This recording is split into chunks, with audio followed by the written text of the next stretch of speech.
diplomatie. Emmanuel Macron prend un risque en appelant Vladimir Poutine.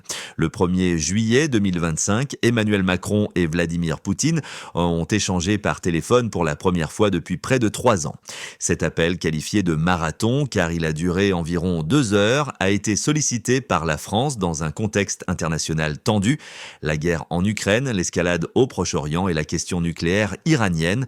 Côté français, Macron a réaffirmé le soutien total de la France à l'Ukraine en appelant à un cessez-le-feu immédiat et à l'ouverture de négociations de paix. Le président français a insisté sur le respect de la souveraineté et de l'intégrité territoriale ukrainienne.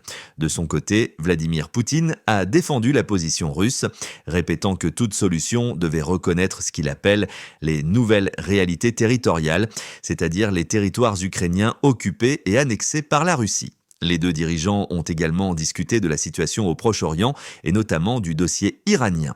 Tous deux se sont montrés favorables à relancer des démarches diplomatiques pour contenir le programme nucléaire iranien et ont évoqué la nécessité d'une coopération renforcée avec l'Agence internationale de l'énergie atomique.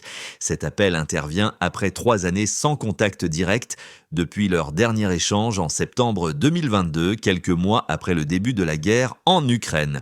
Emmanuel Macron, qui avait longtemps défendu l'idée de maintenir un dialogue avec Moscou au début du conflit, avait ensuite coupé les ponts face à l'évolution de la situation.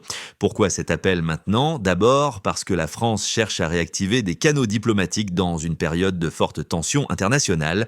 Ensuite, pour sonder les intentions de Moscou sur l'Ukraine et éviter de laisser le terrain diplomatique à d'autres puissances comme la Chine ou la Turquie. Enfin, pour tenter de relancer une dynamique multilatérale sur l'Iran et la sécurité régionale. Cet échange n'a pas abouti à de décisions concrètes, mais marque une tentative de renouer un dialogue stratégique entre Paris et Moscou, dans un contexte où les occasions de discussion directes entre la Russie et les grandes capitales occidentales restent rares.